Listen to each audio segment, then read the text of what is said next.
하나님께서 우리에게 주신 말씀은 시편 51편 1절에서 10절까지 있는 말씀입니다.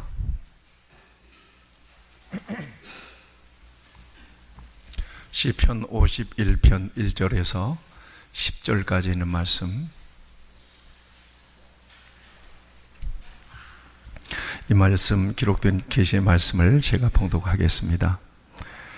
하나님이여, 주의 인자를 따라 내게 은혜를 베푸시며 주의 많은 긍휼을 따라 내 죄악을 지워주소서. 나의 죄악을 말갛게 씻으시며 나의 죄를 깨끗이 제하소서. 무릇 나는 내 죄과를 아오니 내 죄가 항상 내 앞에 있나이다. 내가 주께만 범죄하여 주의 목전에 악을 행하여 싸우니 주께서 말씀하실 때에 의로우시다 하고 주께서 심판하실 때에 순전하시다 하리이다. 내가 죄악 중에서 출생하였으며 어머니가 죄 중에서 나를 잉태하였나이다. 보소서, 주께서는 중심이 진실함을 원하시오니 내게 지혜를 은밀히 가르치시리이다. 우술초로 나를 정결하게 하소서. 내가 정하리이다. 나의 죄를 씻어주소서. 내가 눈보다 희리이다. 내게 즐겁고 기쁜 소리를 들려주시사 주께서 꺾으신 뼈들도 즐거워하게 하소서. 주의 얼굴을 내 죄에서 돌이키시고 내 모든 죄악을 지워주소서. 하나님이여, 내 속에 정한 마음을 창조하시고 내 안에 정직한 영을 새롭게 하소서. 아멘. 상한 심령으로 나아가라. 상한 심령으로 나아가라. 이 말씀으로 저와 여러분들이 함께 은혜 받기를 원합니다. 성경을 우리에게 주신 목적이 있습니다. 하나님은 성경을 통해서 구원의 길을 저와 여러분들에게 가르쳐 주십니다. 구원이라고 하는 것은 죄로 말미암아 깨어진, 멀어진 하나님과의 관계가 회복되는 것을 의미합니다. 그 유일한 길은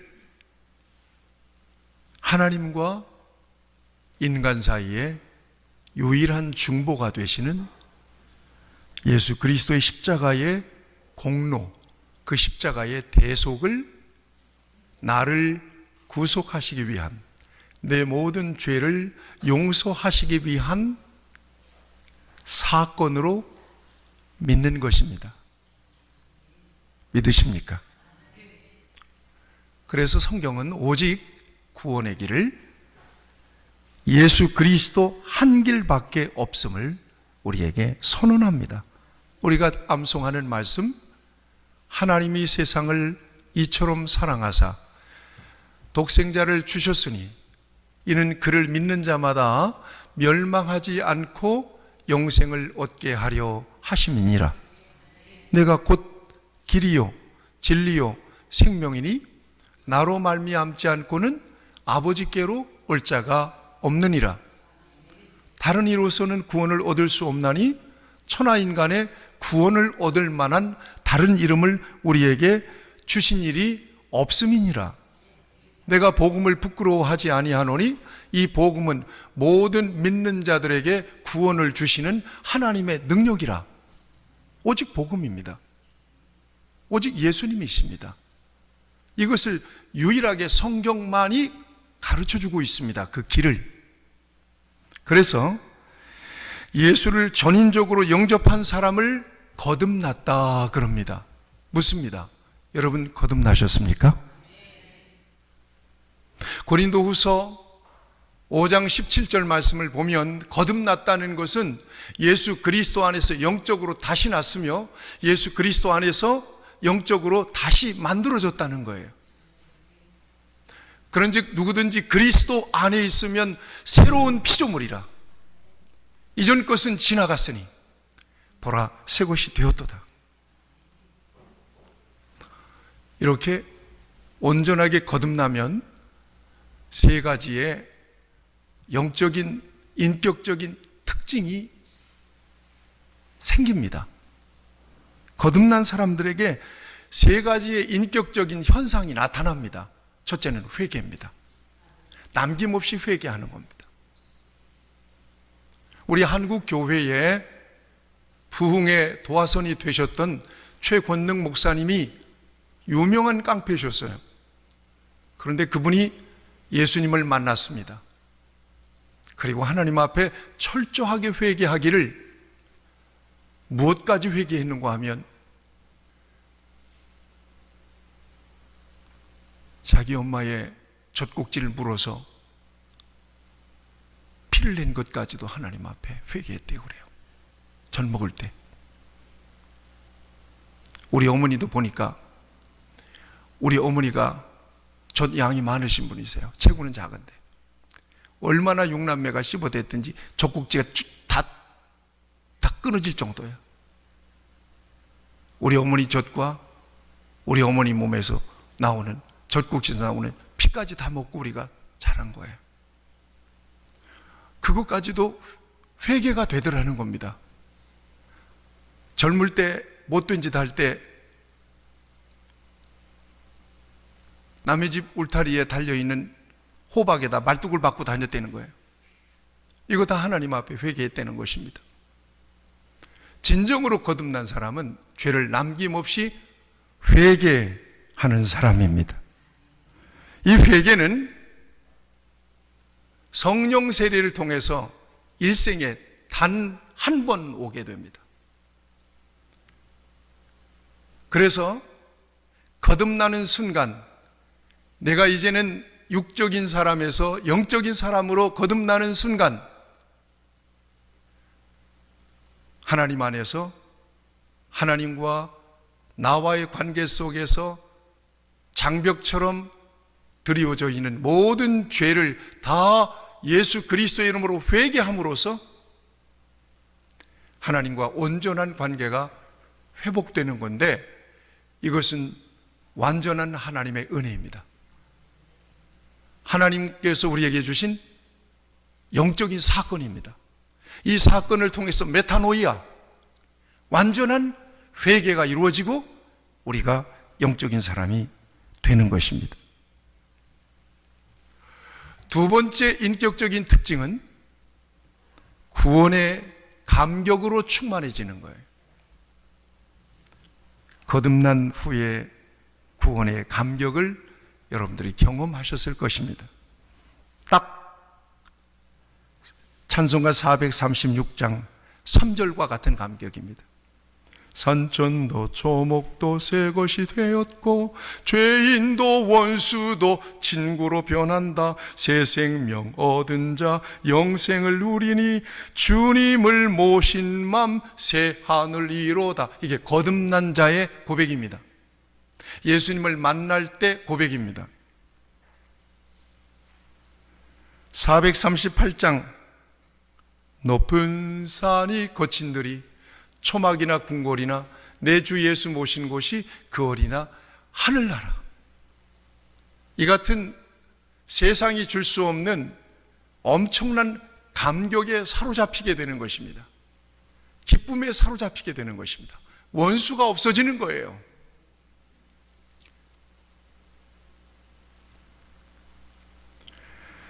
사도행전 2장 42절 47절 성령 강림 이후에, 오순절 성령 강림 이후에 이 같은 역사들이 있었어요. 여러분, 믿는 사람들이 다 함께 있어 모든 물건을 서로 통용하고 또 재산을 팔아 각 사람의 필요를 따라 나눠주며 날마다 마음을 같이하여 성전에 모이기를 힘쓰고 집에서 떡을 떼며 기쁨과 순전한 마음으로 음식을 먹고 하나님을 찬미하며 또 온 백성에게 칭송을 받으니 주께서 구원받는 사람을 날마다 더하게 하시니라. 이런 공동체가 이루어지게 되는 것입니다. 이런 인격적인 특징이 나타나는 것입니다. 자기의 것을 자기의 것으로 주장하지 않는 거예요. 용서하는 거예요. 사랑하는 거예요. 관계의 모든 벽이 무너지는 것입니다.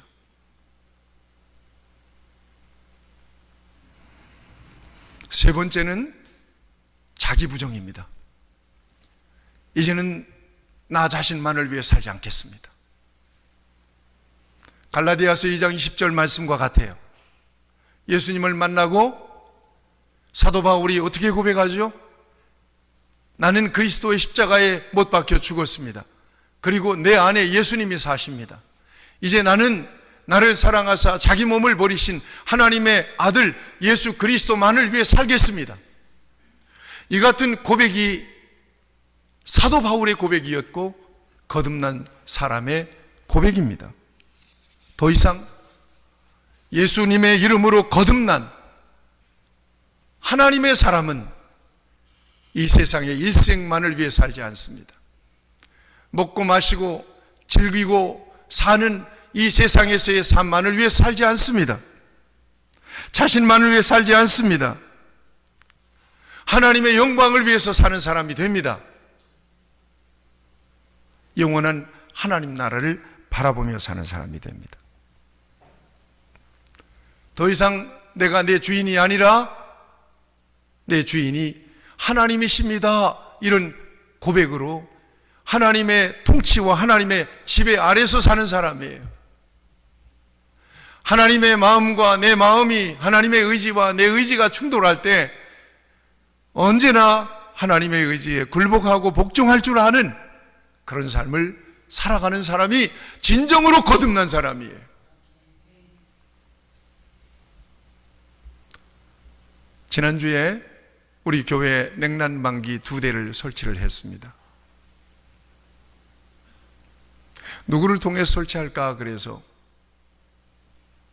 문득 5년 전에 지하에다가 냉난방기를 설치했던 그분이 생각나는 거예요. 조용상 씨예요.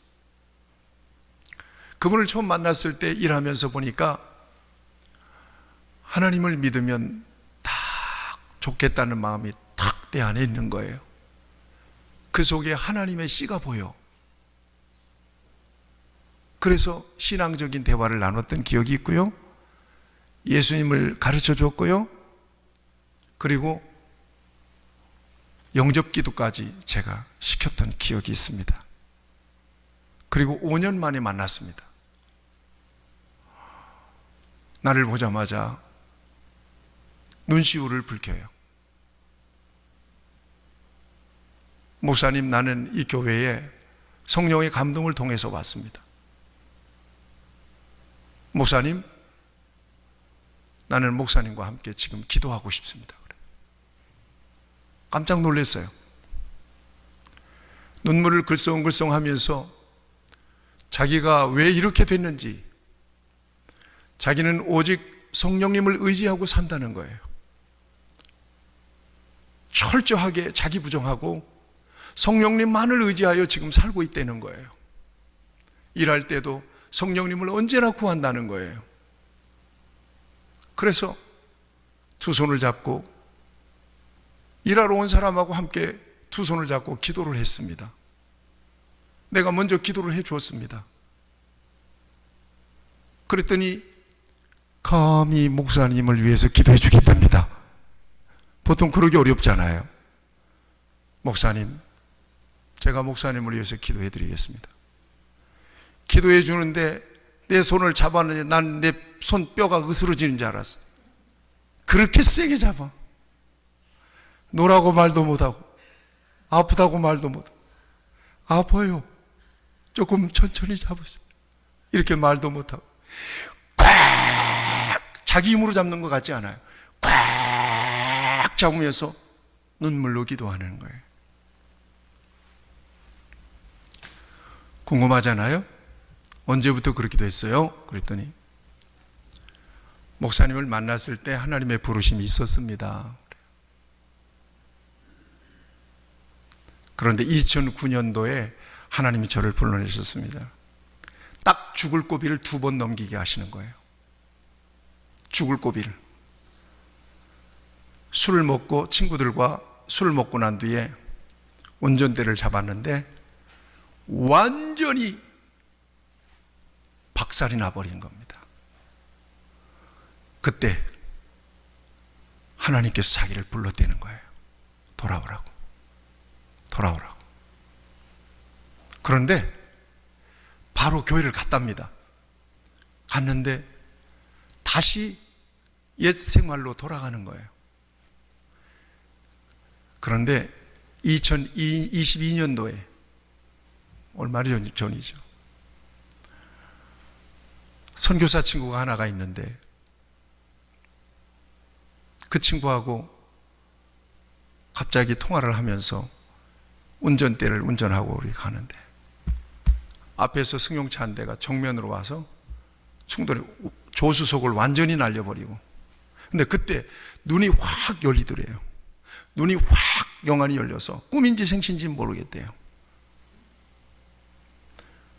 어디론가 많은 사람들이 한 줄로 쫙 서서 가는데 자기도 그 줄에 서 있더랍니다.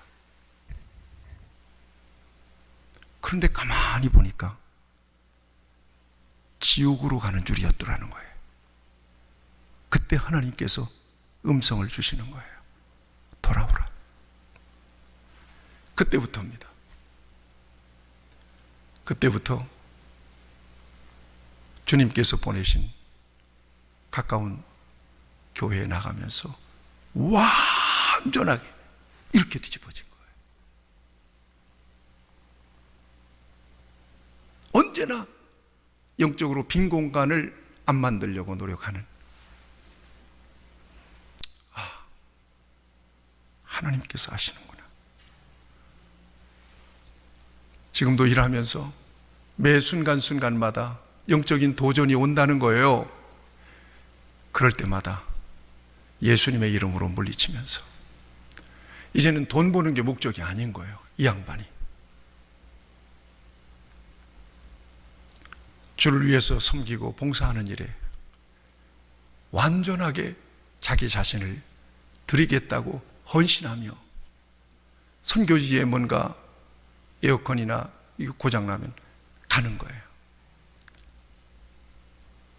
작년엔가는 선교센터에 에어컨은 있는데 열대 에어컨이 누가 설치할 사람이 없는 거예요. 중고 에어컨들을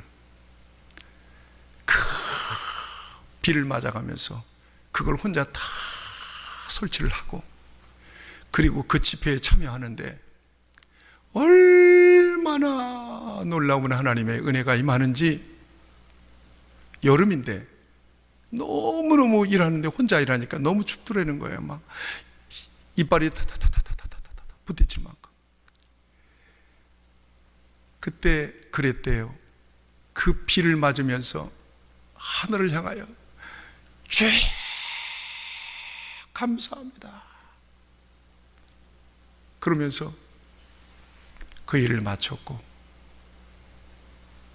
그 시원한 바람을 맞으면서 어디선가 몰려온 그 젊은 청년들이 은혜롭게 찬양하고 하나님의 말씀을 들으며 집회하는 모습을 보면서 그는 하염없이 한없이 감격의 눈물을 흘렸답니다. 작업이 다 끝나고 잠시 앉았는데 혼자 열심히 일하는데 피곤한 줄도 모르는가 봐요. 앉아서 얘기하는데 어디서 말이 나오는지 자기 말로 그래요. 자기 입에서 쓴데가 날 만큼 자꾸 말을 주신대요. 듣는 사람의 귀에서 피가 날 만큼 자꾸 말이 나온다는 거예요. 내가 절제시키지 않으면 밤새도록도 할 수 있을 것 같아요. 주님이 자기를 만나준 이야기를 하면서는 언제나 눈시울을 붉히고 눈물을 닦아내요. 유약하게 생긴 사람도 아니에요. 기울이 장대한 사람이에요. 자기 말로는 그래요. 자기 아버지가 조폭이었대요. 이렇게 바꿔 놓으셨더라는 거죠. 여러분, 거듭난 사람은 자기 자신만을 위해서 더 이상 살지 않습니다. 자기에게 구원을 주신 하나님의 은혜가 너무나 크기 때문에 그 은혜를 내가 어떻게 보답하고 어떻게 갚을 수 있을까? 이것만을 생각하며 사는 거예요. 그것이 목적이에요. 그것이 인생의 방향으로 딱 정해지는 거예요. 그러면 못 먹고 살까? 아니에요. 다 하나님께서 더 많은 일들을 열어주시는데 순전히 교회로만 가게 하신다네요. 희한하게 그런다네요. 자, 그런데 여러분, 이렇게 거듭났다고 해서, 잘 들으셔야 돼요. 지금부터 거듭났다고 해서 그 사람이 천사처럼 완전하게 바뀐 것이 아니라고 하는 것을 아셔야 돼요. 기독교 신앙에 있어서의 구원이라고 하는 것은 죄가 하나도 없는 상태로 완전히 깨끗하게 바꿔서 온전한 모습으로 구원하는 것이 아닙니다. 성경에서 말하는 구원은 예수 그리스도의 공로로 의롭다고 여김받은 구원입니다. 예수 그리스도의 의로 덮여 있는 구원입니다. 예수 그리스도 안에서 우리를 의롭다고 여겨주신 것뿐만 아니라 하나님께서 구원받은 하나님의 사람으로 성령 안에서 인쳐주신 역사를 통해서 구원받은 것입니다. 우리의 의로운 행위가 아니에요. 교회 다니다가 아유, 왜 저 인간 집사면서 왜 저럴까? 왜 권사라면서 왜 저럴까? 그럴 수 있는 거예요. 당연시 여겨서는 안 되겠지만 경건의 능력이 떨어지고 믿음이 식어지고 그러면 그럴 수 있는 거예요. 언제라도.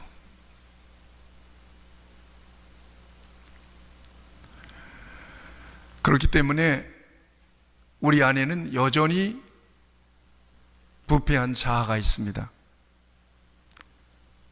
죄악의 본성이 있습니다.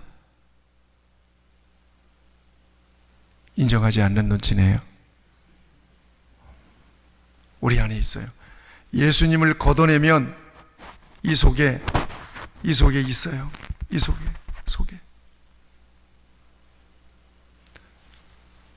이것 벗어내면 육적인 내 흉한 알몸이 드러나게 되는 것처럼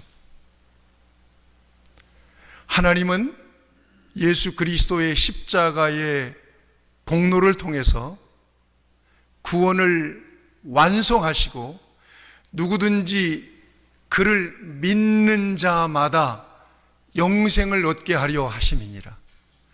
그리스도의 공로예요. 나의 공로가 아니에요. 나의 행위가 아니에요. 예수의 공로로 하나님 앞에 서는 것입니다. 그래서 그 유명한 사도 바울도 갈등합니다. 어떻게 갈등하는가 하면 내 속사람으로는 하나님의 볼 즐거워하되 내 지체 속에서 다른 한 법이 내 마음의 법과 싸워 내 지체 속에 있는 죄의 법으로 나를 사로잡는 것을 보는도다. 오라, 나는 곤고한 사람이로다. 이 사망의 몸에서 누가 나를 건져내랴. 오라, 나는 곤고한 사람이로다. 내적 갈등이 있었던 거예요. 자꾸 세상으로 죄로 끌고 가는 자기의 속사람, 갈등이 있었던 거예요. 인간은 이렇게 거듭난 후에도 죄를 피할 수 없는 한계를 가진 존재입니다. 즉 믿는 후에도 수없이 죄를 저지르고 마귀의 종로로 탈 때가 있다는 얘기입니다. 언제 죄를 저지르냐? 영적으로 게으를 때 죄는 들어옵니다. 영적으로 하나님과 거리가 생겼을 때 반드시 죄가 들어옵니다. 영적으로 방심할 때 들어옵니다. 영적으로 잠자고 있을 때 죄는 들어오게 됩니다. 그래서 성경은 근신하라 깨어라 너희 대적마귀가 우는 사자처럼 입을 벌리며 삼킬 자를 찾나니 깨어있으라고 말씀하고 있습니다. 이렇게 죄가 들어오면 거룩의 힘은 약해집니다. 죄악을 분별하지 못합니다. 마귀의 힘을 방어해낼 수가 없습니다. 그러면 믿은 이후에 거듭난 이후에 저지르는 죄에 대해서는 어떻게 할까? 여러분 이걸 아셔야 됩니다. 자, 중요하니까 잘 들으셔야 됩니다. 거듭난 이후에 연약해서 죄를 짓더라도 진정으로 거듭난 사람은 구원을 잃어버리지 않습니다. 진정으로 거듭난 사람은 하나님 앞에 돌아오게 하십니다.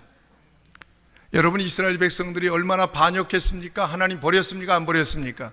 안 버렸습니다. 하나님께서 그 민족을 통해서 구원의 역사를 완성하십니다.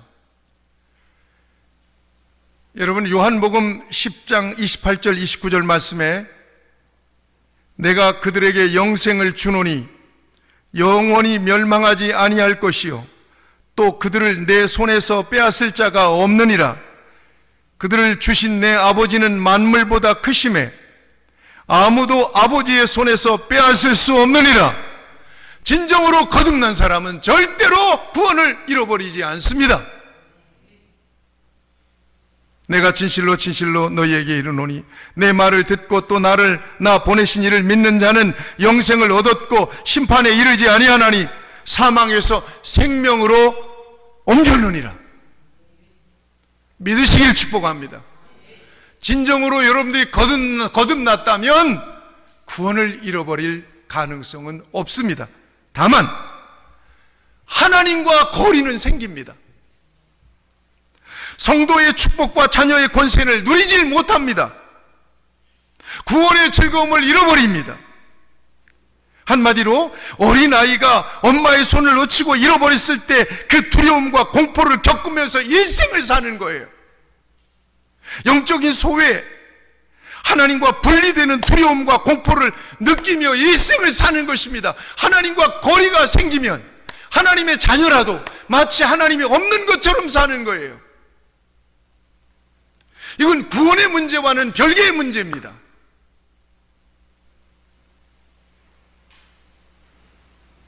대표적인 예가 탕자 아니겠습니까?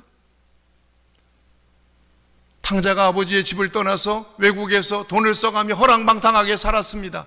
그리고 거지가 됐습니다. 돼지가 먹는 주업 열매를 먹었습니다. 그럼에도 불구하고 이 탕자는 아버지의 아들입니다. 맞지 않습니까? 그런데 아버지의 집을 떠나고 아버지와 거리가 생기면서 아버지를 등지고 사는 그 삶이 거지의 삶이 되더라 하는 것입니다. 관계의 문제입니다. 다시 돌아가잖아요. 다시 돌아갔을 때 어떻게 하던가요? 아버지가 영접해주고 다시 아들의 권세를 회복하고 아들의 축복을 회복하고 아들의 행복을 회복하잖아요. 죄를 지으면, 거듭난 이후에라도 죄를 지으면 하나님과 관계가 문제가 생깁니다. 기도가 안 됩니다. 예배가 안 됩니다. 영이 어두워져서 분별이 안 됩니다. 하나님 앞에 나오는 것이 부담스럽습니다. 마음이 어두우니 빛 앞으로 나오는 게 부담스럽습니다.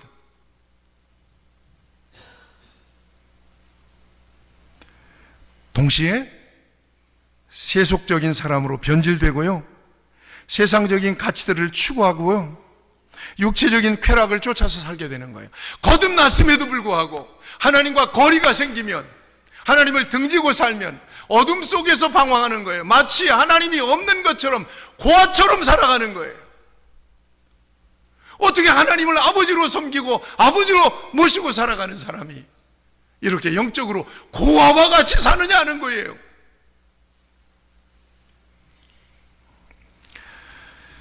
어떻게 해야 되겠느냐? 방법이 있습니다. 회개해야 합니다. 같이 합시다. 회개해야 합니다. 회개해야 되는 겁니다. 돌이켜야 되는 겁니다. 하나님께 돌아가야 되는 것입니다. 회개만이 영적으로 하나님과의 관계를 회복할 수 있는 유일한 길입니다. 하나님은 언제든지 회개하라고 말씀하십니다. 지금도 말씀하십니다. 회개하라고 말씀하십니다. 그리고 용서해 주시겠다고 말씀하십니다. 하나님은 연약한 인간의 한계를 아시고 회개라고 하는 회복장치를 인간에게 주신 겁니다. 앞에서 말씀드렸잖아요. 거듭나면 인간이 완전해지지 않아요. 천사처럼 변하지 않습니다. 거듭나도 인간입니다. 거듭나도 거짓말하고요. 거듭나도 교만하고요. 거듭나도 성깔, 이런 표현을 하면 안 되죠. 성깔이 지저분합니다. 그 속에 부패한 자아가 있기 때문에. 그러면 하나님과의 관계가 거리가 생기고 문제가 생기고 점점 세속적인 삶을 살아가게 되는 거예요. 영적인 고아, 하나님이 없는 것처럼 자기 마음대로 사는 거예요. 하고 싶은 대로 살아가는 거예요. 현상적으로 보면 교인은 나가는데 저 사람 교인이라고 그러는데 뭐야? 어째 저렇게 살지? 교인 나간다는데? 이래지는 거예요.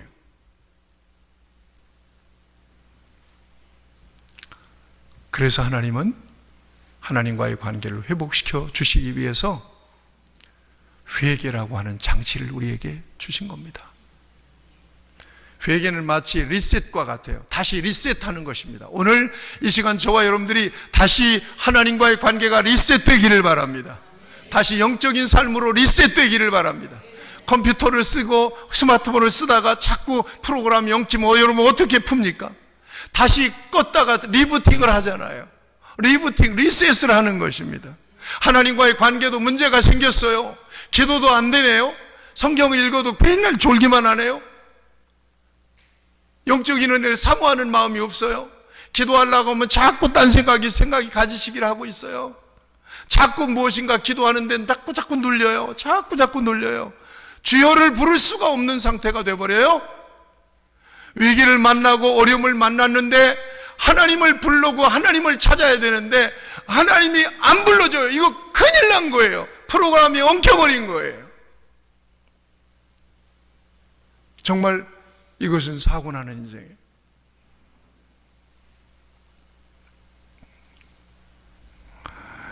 예배의 감격도 사라지고 자꾸 인간관계는 꼬이고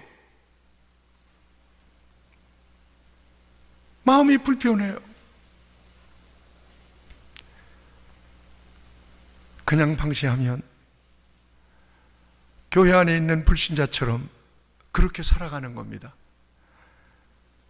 다시 리셋해야 되는 시기가 온 거예요. 리부팅을 다시 해야 돼요. 오늘이 그날이 되기를 바랍니다. 다시 이거 리부팅하고 리셋하고 그리스도 안에서 영적인 프로그램이 우리 안에 작동이 되지 않으면 우리는 쓸모없는 인생처럼, 마치 버려진 인생처럼 살아갈 수밖에 없게 될 것입니다. 그래서 성경은 말씀하고 있는 거예요. 돌아와라. 회개하라는 거죠. 너희는 옷을 찢지 말고 마음을 찢고 하나님께 돌아오라는 거예요. 여러분 생각하세요. 인간관계 속에서 불편함이 왔어요. 누구의 문제예요? 누구나 다 아이고 저 인간 때문에 내가 너무 힘들어 그러잖아요. 아니에요. 문제는 내 안에 있는 거예요. 그래서 하나님은, 제 경우는 그래요. 인간관계 때문에 불편해질 마음이 생기잖아요. 하나님 아버지, 불편하고 힘듭니다. 네가 더 문제지. 너나 잘해, 너나 잘해. 틀림없어요. 나 때문에 생긴 문제예요. 내가 기도하지 못하고, 내가 용서하지 못하고, 내가 먼저 희생하지 못하고, 내가 사랑하지 못해서 생긴 문제지, 내가 교만해서 생긴 문제지, 누굴 탓을 해? 네가 안 바뀌면 절대로 저 인간 안 바뀌어. 절대로 저 인간 안 바뀌어. 그래서 리셋해야 되는 거예요. 하나님, 내가 하나님 앞에서 잘못 살고 있군요. 엉켜 있군요. 막혀 있군요. 하나님 이런 시간을 통해서 우리를 다시 리셋하기를 리프팅하기를 원하시는 거예요. 회개하기를 원하시는 거예요. 성경은 말씀하세요. 하나님, 내가 잘못했어요. 회개합니다. 내가 영적인 사람으로 거듭났음에도 불구하고 형편없이 살았습니다. 그래서 생긴 문제입니다. 나를 용서해 주시고 하나님 앞에 온전한 모습으로 나를 세워 주시옵소서. 그렇게 기도하면 어떤 때는 눈물도 나오거든요. 그러면 울어보세요. 심령이 씻겨나가는 거예요. 그때 돌아가신 황수관 박사님은 새벽에 나가서 우는데, 여기서도 눈물 나오고, 여기서 눈물 나오면 자동이 어디서 나와요? 여기 굴에서도 나오잖아. 이러는데 도저히 어디 휴지도 없고 성경으로 닦을 수도 없고, 양말을 벗어가지고 눈물 콧물 흘리면서 1시간 동안을 막 그렇게 울었답니다. 그랬더니 마음이 깨끗해지고 겸손해지더래요. 그렇게 회개하고 나서 조금 있었더니 교회에서 장로를 시켜주더래요.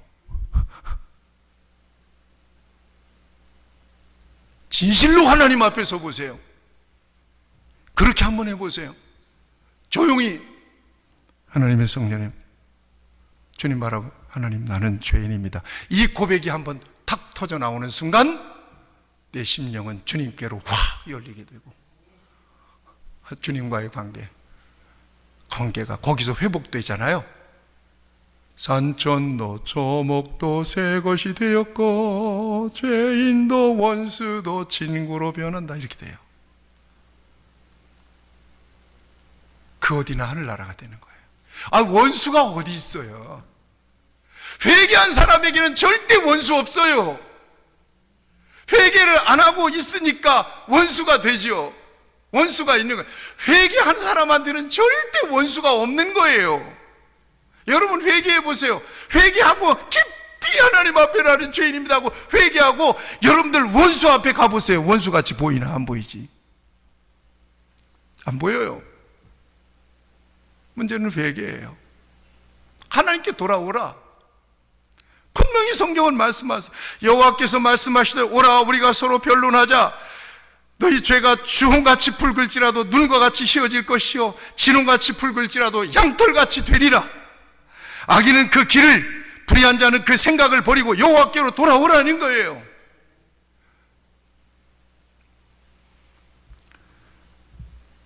내 이름으로 일컫는 내 백성이 그들의 악한 길에서 떠나 스스로 낮추고 기도하며 내 얼굴을 찾으면 내가 하늘에서 듣고 그들의 죄를 사하고 그 땅을 고치리라 말씀하세요. 하나님 앞에 얼굴을 향하고 회개하고 기도하면 나는 죄인입니다. 그러면 내 일터와 내 사업처와 내 농토와 내 가족이 달라지는 것입니다. 저와 여러분들이 하나님 앞에 우리 교회를 위해서 회개함으로 기도하면 우리 교회가 달라지는 것입니다. 관계가 회복되어 버리고 말아요. 전혀 새로운 세상이 펼쳐지는 거예요. 이게 회개예요. 성경의 다윗 왕은요, 대단한 믿음을 가졌던 사람이에요. 베들레헴 목자가 이스라엘 왕이 됐으니까 이거 하나님이 그렇게 시킨 거거든요. 그런데 왕이 돼가지고요, 지금 암몬 자손들과 다 이렇게 전쟁을 하고 있는 상황에서, 잘 들으셔야 돼요. 전쟁을 하고 있는 상황에서 다윗이 야심한 밤에 왕궁 옥상을 쭉 이렇게 거닐고 있는 거예요. 그런데 저 왕궁 저 밑에 어떤 집에서 불이 딱 켜져 있는데 야리야리한 불이 켜져 있으면서 어떤 여자가 거기서 샤워를 하고 있네요. 이렇게 목욕하고 있는 거예요. 그러니까 다윗 왕이 순간 정욕을 느꼈어요. 정욕을 느꼈어요. 그래서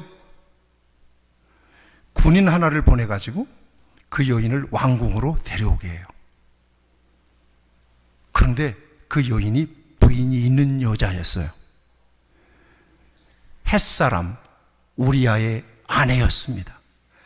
그 남편 우리아는 지금 다윗의 장수 군대가 돼가지고 요압과 함께 암몬 사람들과 전쟁을 치르고 지금 전쟁터에 나가 있는데 그 부인을 정욕을 느껴서 다윗이 데려오라고 그래가지고 저녁에 음란한 짓을 해버렸어요. 간음을 해버렸습니다. 무너지기 시작합니다. 이제 다윗이. 그런데 덜컥 간음을 했는데 임신까지 해버렸네요. 조금 지났더니 그 우리아의 아내가 임신했다는 소식이 딱 다윗에게 들려요. 그러니까 자기 죄가 드러나겠잖아요. 마음속으로 큰일 났네. 아이고 큰일 났다.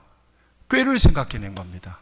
그래서 전쟁에서 싸우고 있는 요압 장군에게 사람을 보내가지고 그 우리아 남편 우리아를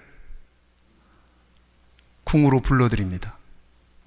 완전 범죄하려고. 그래가지고 전쟁 상황도 물어보면서 왕의 진미와 술상을 차려줍니다. 그리고는 술을 먹고 열심히 술을 먹고 얼마나 힘들었겠어요. 전쟁에서 왔으니까. 근데 왕이 막 잔치를 벌여주니까 진탕 먹고는 왕이 그래요. 애썼으니까 네 집으로 들어가서 자거라 그래요. 뭐 하려고요? 아내하고 자면 자기의 죄가 무마될까 봐서 그렇게 하려고 했던 거예요. 완전 범죄를 하려고 했던 거예요. 그런데 이 우리아가 안 가네요. 뭐라고 하면서 안 가요? 지금 우리 유다의 병사들은 지금 싸우고 있는데 내가 어떻게 집에 들어가서 아내를 품고 자겠습니까? 안 됩니다. 그리고는 가는 척 하다가 그냥 길에서 자는 거예요. 이 소식을 듣고는 다윗이 걱정이 태산이야. 얘가 왜 이래? 그래서 다시 불러들였어, 궁으로. 왜 어저께 들어가서 자라고 그랬더니 안 갔니? 그랬더니 그 얘기를 하는 거야. 그러면 충신이잖아요. 그래서 그 다음날 또 그를 불러서 술을 잔뜩 먹입니다. 그리고 술 취한 상태에서 집으로 들어가라고 했는데 역시 집으로 내려가지 않네요. 큰일 났네요. 그래서 다윗이 독한 마음을 먹습니다. 편지를 하나 써요. 우리아라고 하는 사람이 소속되어 있는 군대 장관 요압 장군에게 편지를 쓰는 거예요. 그리고 그 편지를 돌돌돌돌 말아서 그 우리아에게 가서 요압 장군에게 이 편지를 전달하라 그래요. 지금 하나님을 믿는 사람이 다윗이 하는 짓이에요. 근데 그 편지 내용을 읽어드릴게요. 그 편지에 어떻게 썼는가 하면 성경은 별별 것들을 다 들춰냅니다. 우리아를 맹렬한 싸움에 앞세워 두고 너희는 뒤로 물러가서 그로 맞아 죽게 하라. 이 편지를 써서 보낸 거야. 전쟁터에서 우리아를 맨 최전선에 보내라는 거야. 싸우라. 그리고는 아군들이 혼자만 남겨놓고 후퇴해버리는 거예요. 그래서 죽이는 거예요. 합법적으로 죽이는 거예요.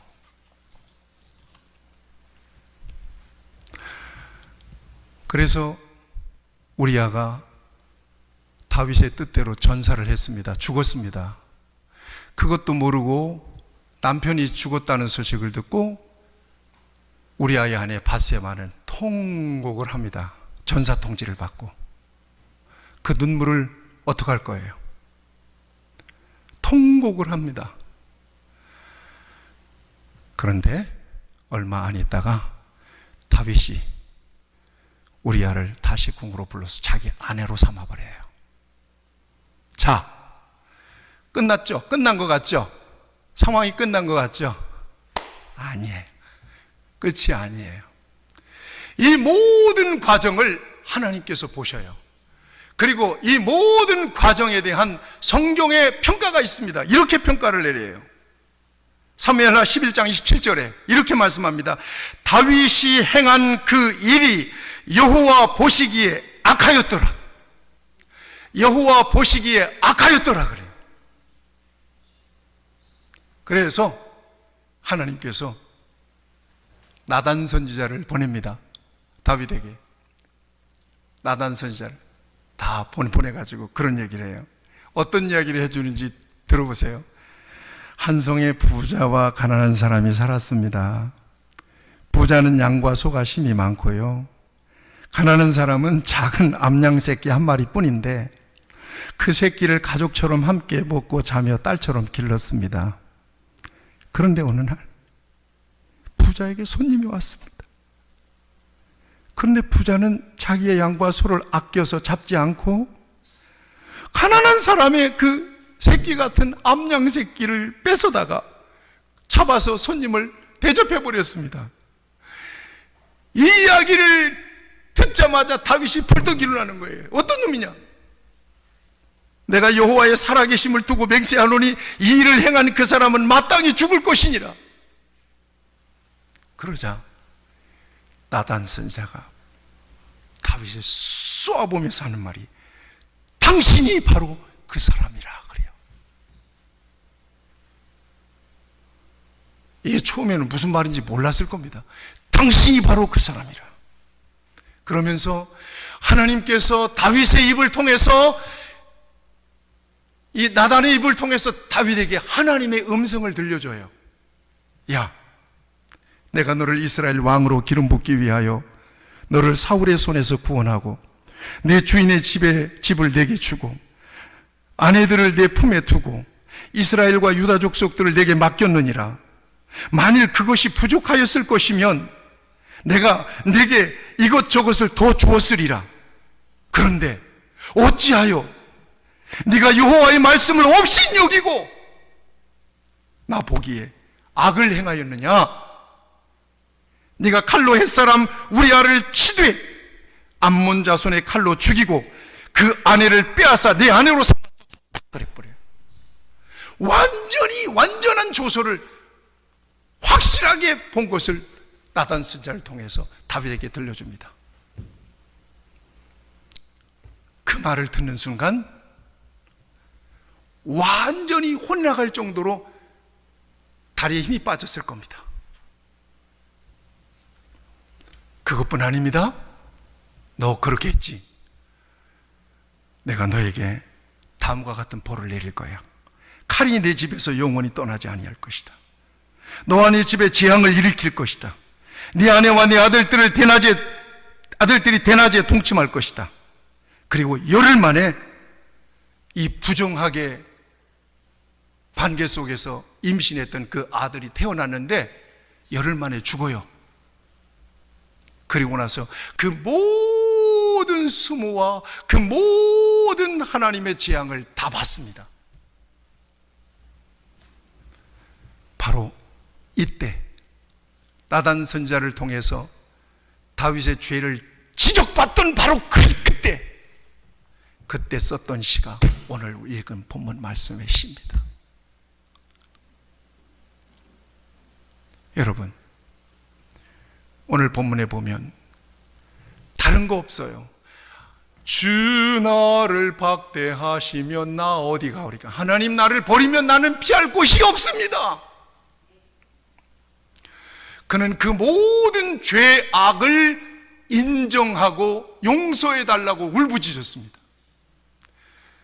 밤마다 눈물을 흘리면서 자기의 침상을 적시면서 하나님 앞에 회개하며 울부짖었습니다. 용서해 주세요. 맞습니다. 그렇게 죄를 저질렀습니다. 내 죄악을 지워주소서. 여러분 1절에서 말씀하죠. 지워주소서. 깨끗하게 제해달라고 1절 9절 말씀하죠. 하나님과의 관계가 멀어지는 것이 얼마나 두려웠는지 몰라요. 9절 말씀을 같이 읽겠어요. 시작. 주의 얼굴을 내 죄에서 돌이키시고 내 모든 죄악을 지워주소서. 15절 말씀 시작. 주여 내 입술을 열어 주소서. 내 입이 주를 찬송하리. 11절 같이 읽겠습니다. 11절 12절 시작. 나를 주 앞에서 쫓아내지 마시며 주의 성령을 내게서 거두지 마소서. 주의 구원의 즐거움을 내게 회복시켜 주시고 창원하는 심령을 주사 나를. 어떤 모습이 연상돼요? 이놈의 자식! 그러고 엄마가 회초리를 들었는데 엄마 잘못했어요. 용서해 주세요. 이놈의 자식! 엄마 품을 파고드는 아이의 모습이 생각이 되잖아요. 연상이 되잖아요. 그 정도로 그는 그의 모든 일생의 역사 속에서 다윗의 다윗됨이 하나님의 은혜였음을 알고 있기에 하나님과 거리가 생기고 하나님이 그를 밀어내시면 나는 아무것도 할 수 없는 불쌍한 존재일 수밖에 없습니다. 하나님과 떨어지는 것, 하나님과 멀어지는 것, 하나님께 버림받는 것, 그는 두려워했어요. 하나님 제발 하나님 앞에 회복된 마음으로 찬송하며 예배할 수 있게 해달라고 하나님 앞에 부르짖었습니다. 이게 바로 그 고백입니다. 여러분, 다른 게 아니에요. 여러분들이 많이 죄를 져도 하나님은 가만히 침묵하시고 계실 것입니다. 당장에 무슨 일이 일어나지 않는다 할지라도 점점 하나님과 나와의 관계는 거리가 생기게 될 것이고 나중에는 내 영은 황망하고 황당해져서 이 다음에 정말 절실하게 하나님의 은혜, 하나님의 도심이 필요할 때 감히 하나님을 부끄러워서 부를 수 없는 정도가 되어버리고 만나면 저주가 따로 없어요. 이게 저주지.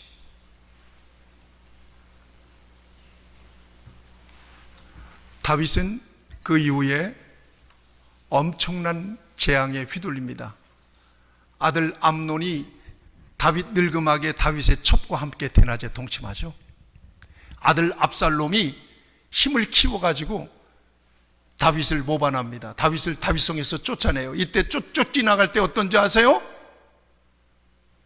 엉엉 울면서 신발도 신지 않고 울면서 빠져나가요. 하나님의 징계와 심판을 다 받습니다. 그럼에도 불구하고 하나님 다윗을 버렸어요? 안 버렸어요? 안 버렸어요. 그를 통해서 메시아에게 나오게 하십니다. 사용하십니다. 그렇게 쓰실 때까지 하나님은 그렇게 쓰신 것은 그가 하나님 앞에 이렇게 철저하게 회개했기 때문입니다.